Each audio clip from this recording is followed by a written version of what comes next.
Hello, I'm Sherwood McCaskey, welcoming you to Speightstown, a forgotten treasure. I'm glad you've joined us. In last week's program, we looked at this town's early economics and introduced you to aspects of its architecture. This week, we shall continue our look at the architecture of the town and illustrate how external influences contributed to the diffusion of culture here in historic Speightstown. We're standing in front of the old pharmacy. This is known as the Noel Roach Pharmacy. And as you can see, this is perhaps the grandest building in the whole of Speightstown apart from Galena and the church. This building was operated as a pharmacy for about 50 years by the Roach family. I have fond memories of it. As a child going in, Uncle presented me with an ice cream cone. And it has outstanding architectural features.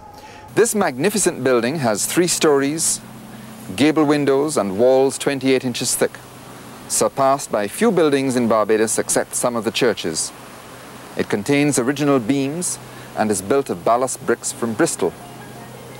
Note the large gable windows or dormer windows and the flattened arches of the windows and doors. Its veranda is supported by classic carved wooden brackets. It has neither damp nor cracks anywhere in the building, and it's roofed with indestructible 14-gauge galvanized iron sheets of the last century. At the turn of the century, it was Farnham's Pharmacy. Later, the Post Office, Archer's Pharmacy, and Barclay's first branch outside of Bridgetown. It's been the Noel Roach drugstore for over 50 years.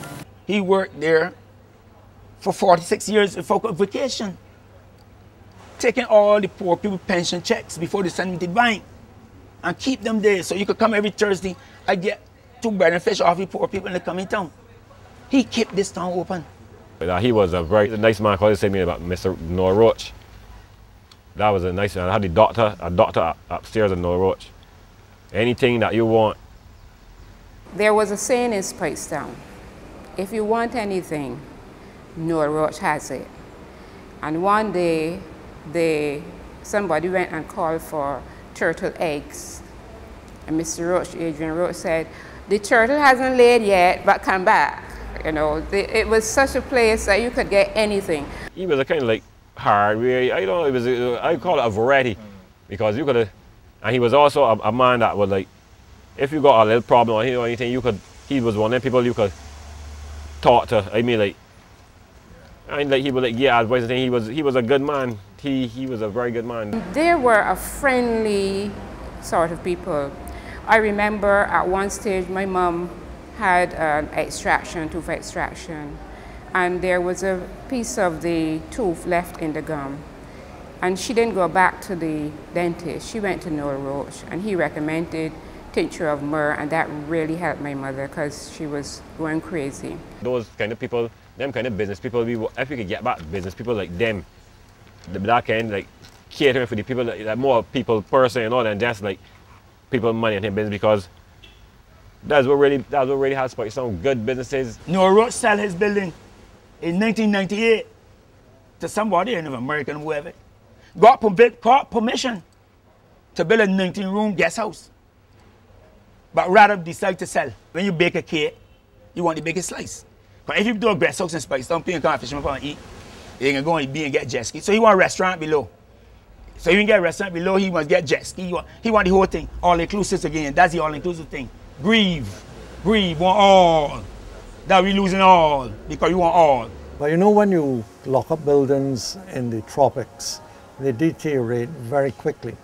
And it'd be a shame to continue to have such a beautiful structure, a historic structure, because from all attributes that I can see, I would locate that in the early 18th century.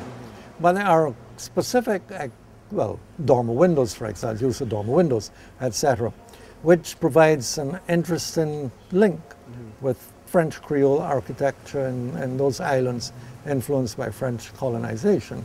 And you must have known it as a young child going to school here in Barbados. What are your impressions of this structure? Well, yes, it does follow the pattern very closely of a lot of the buildings that you'll find in the early 18th century Eastern Caribbean. And we must understand that there was a lot of linkages across from Speightstown to places like St. Vincent, St. Lucia, Dominica, and Grenada. And these influences would have traveled as well. We see here the dormer windows up in the top, in the attic, and we must understand that these places were sites, buildings that would have been used by people from the plantocracy in the districts when they came to Speightstown, either for social occasions or to do market and other things, business and that nature. So they always had sometimes a building in Speightstown and their other a building on the plantation.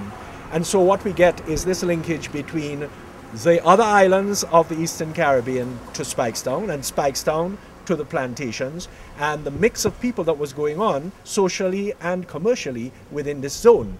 So when we look at the building, we see, for instance, besides the dormer windows up top, the veranda, narrow as it was, protecting the buildings with shade. It also allowed the people within the building to be part of the street, to look down onto the street and participate in a way in what was going on. It also shaded the entrance to the commercial section of the building, so that when there was rain or even heavy sun, as we have this morning, you could have some form of shelter before actually going into the building. Of course, the jalousie, louver windows, the combination of glass, all of these things were a combination of trying to deal with the climate of this region. The fact that by the time this building was constructed, people had got accustomed to the main elements of the tropics. If it was an early 17th century building, the patterns would be different, because the English people, the people from Europe, had not yet sort of got accustomed to the type of climate. But a good comparison of that would be the Nichols building in Bridgetown. That you know, concretizes the precise point that you're making.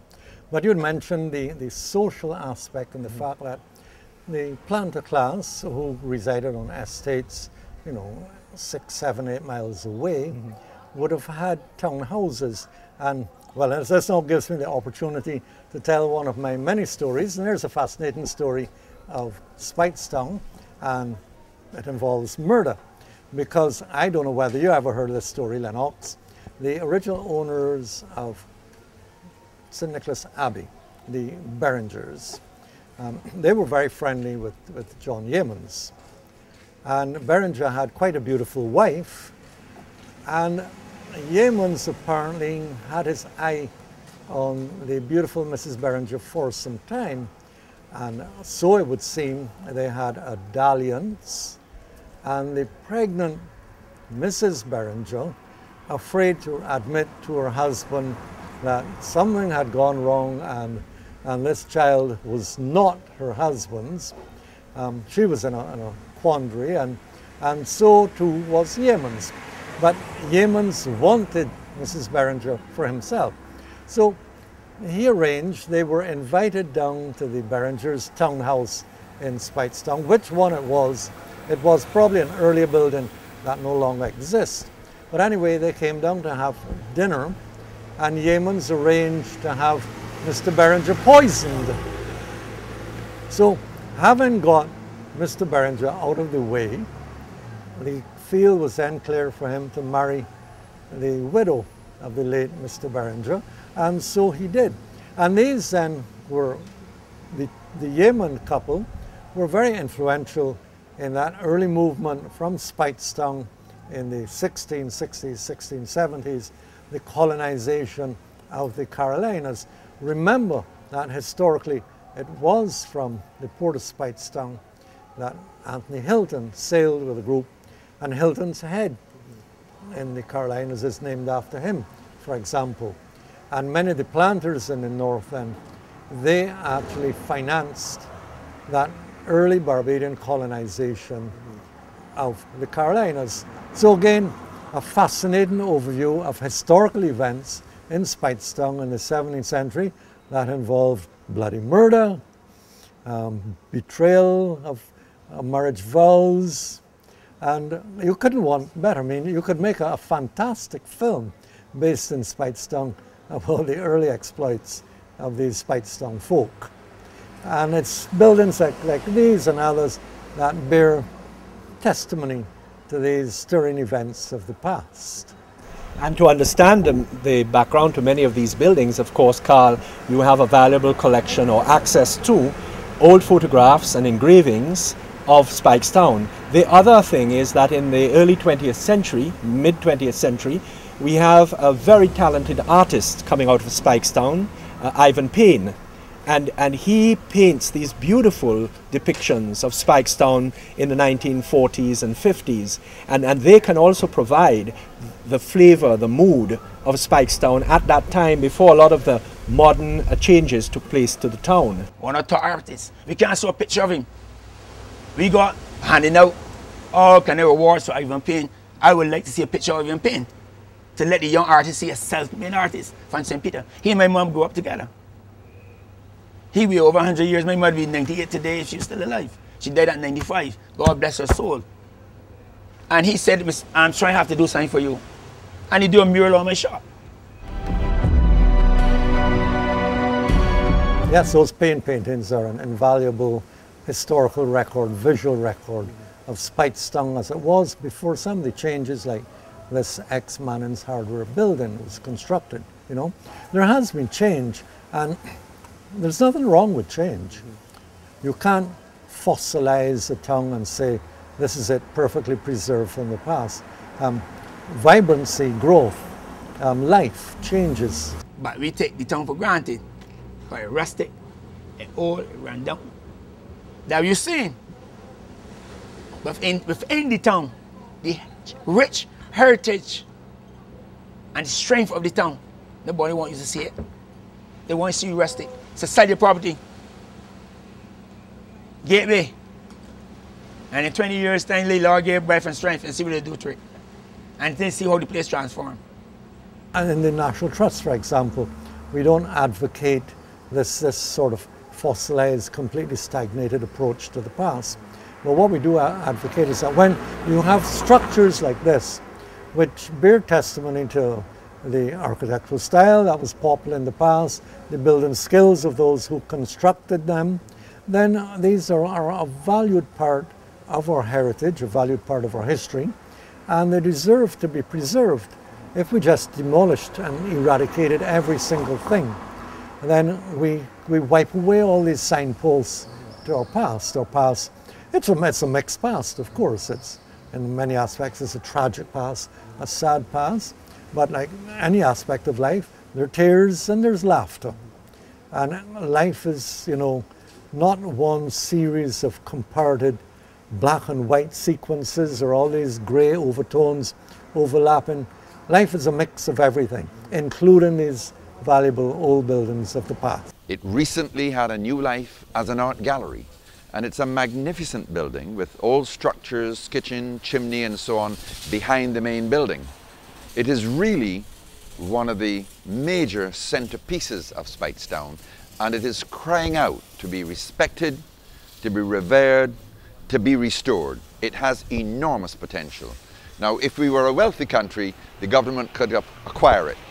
In fact, I have to take this opportunity of saying that if the government took the responsibility of our World Heritage seriously, then it would compulsorily acquire some of the buildings that have been neglected, and it would attack all of these buildings with a restoration team in order to glorify the architecture and the skills of our wonderful craftsmen of the past.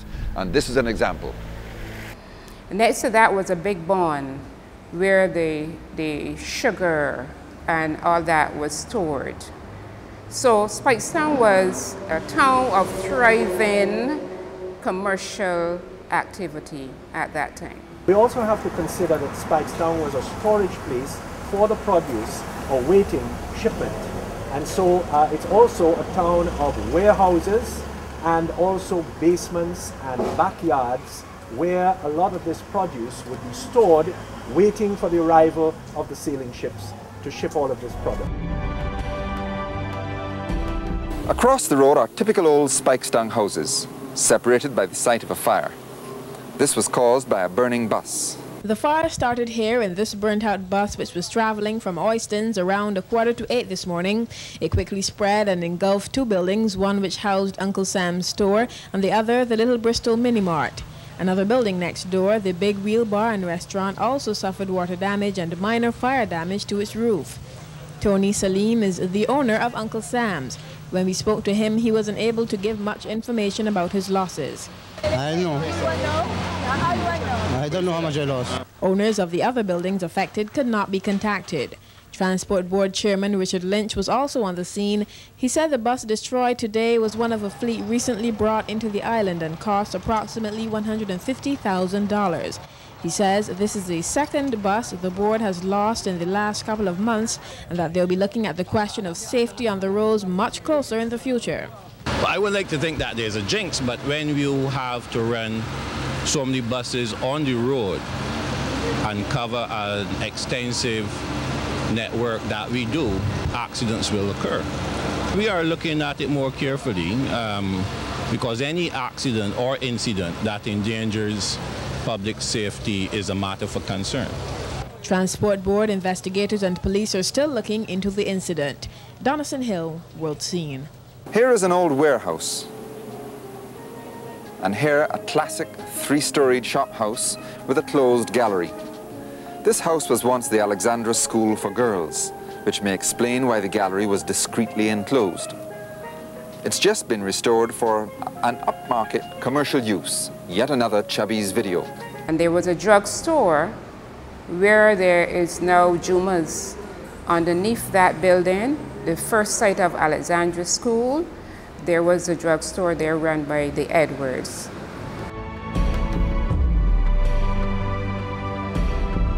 So Lennox, here we are, a good example of the potential of what can be done, because we're looking at an assemblage of at least 3 buildings here that have been restored. And when you compare, for example, Arlington House, Arches Hall, and the building that houses the Mango Restaurant, and you look at the other structures to their immediate right, you know, it's the difference is obvious, amazing, and it speaks volumes to the potential and what can be done to help revitalize this town. And we see also varying styles, this combination of heavy coral stone walls and wooden buildings with the jalousies, the louver windows over the street to provide a bit of privacy. What is very representative of Barbados in comparison to the rest of the Eastern Caribbean is the awnings over the windows, the little bonnets over the windows. Them are hoods, yes. And the hoods, yes. They also, what is interesting too in all of these houses is because of their close proximity, there would have been another house in between these two larger houses. You have an entirely solid wall. This also helped with containing fire in case there was any fire. Very crowded, and if you look once again at the cities of Bristol and London at that time, very crowded, narrow, 3-4-story buildings opening onto the main streets. So once again, you get that follow-on. Further down, we have a combination of coral stone and brick. There was a lot of brick that was brought in as ballast in the sailing ships and then used in construction. And we have an interesting combination of clay brick brought out from England and also the local cut coral stone. Well, yeah, and that provides a clue as to the age of these buildings, because this rubble stone method of construction is a clear 18th century method, because later in the 19th century you had, of course, then the large sawn coral stones that were used in the construction of buildings.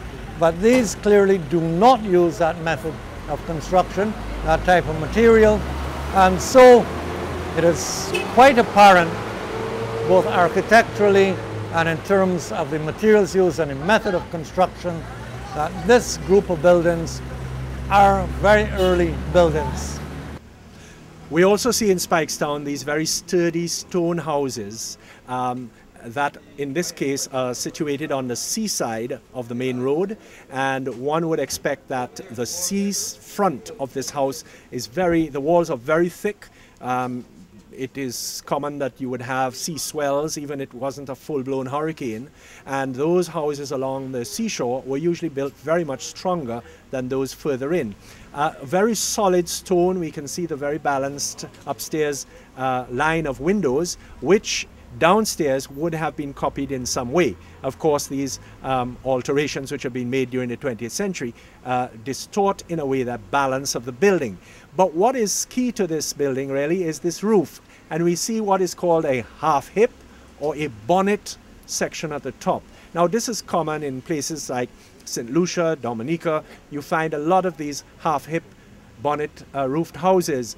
One of the reasons for this was to secure them more firmly against hurricane winds, because when you had a plain gable roof, the force of the wind would usually rip that weakest area at the point of the building, and by putting the roof, cutting it down in this half-hip fashion, you were actually securing the roof more firmly to the building.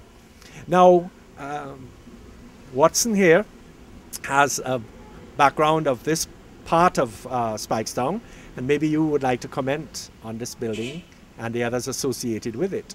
What I find most interesting about the building is its barn type roof line, which if you want to go to the origins of that, you have to go to France, and you see structures like this in France, and it again it's unusual and speaks to perhaps a connection that Speightstown may have had in particular with the French-speaking islands.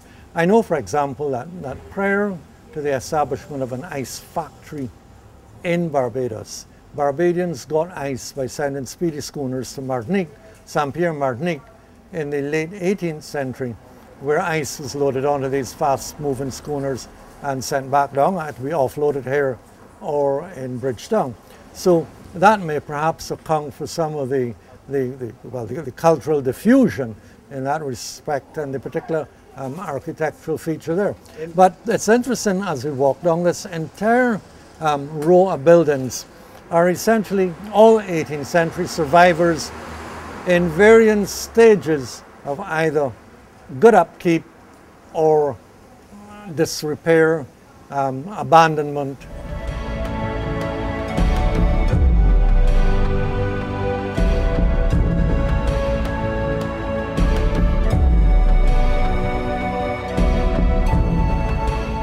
I think it's a good point to notice that in Speightstown, in spite of the modernization of buildings, they have maintained the covered arcade that goes along the street, so that you have this sheltered, covered area where pedestrians and vendors, people attending to the shops, can walk along. And in spite of the fact that many of these buildings have been rebuilt in probably the 1970s, 60s and 80s, they have maintained this covered section, which is so conducive to use in the urban areas. It provides shade, it provides shelter from the rain, and it provides a very pleasant place off the main road for pedestrians to go. So it's great that in Speightstown this has actually been maintained in spite of the modern incorporated buildings. features like the push-out Demerara windows, for example. Yeah, so there's that retention that, you know, speaks to the overall ambience of the town. Another interesting aspect of the French involvement in many of the British, English, Caribbean colonies like St. Kitts, and I believe up here in Speightstown, is that in 1685 you had what was called in France the revocation of the Edict of Nantes. And this meant that Protestants were no longer permitted to be in France. And many of the French Protestants, the Huguenots, left France and came out to many of the English colonies in, for instance, St. Kitts. And you may find that in the historic record here in Barbados is that after the 1680s, there were Huguenots, Protestant French, who may have come and invested within this seaport of Speightstown. That's entirely possible.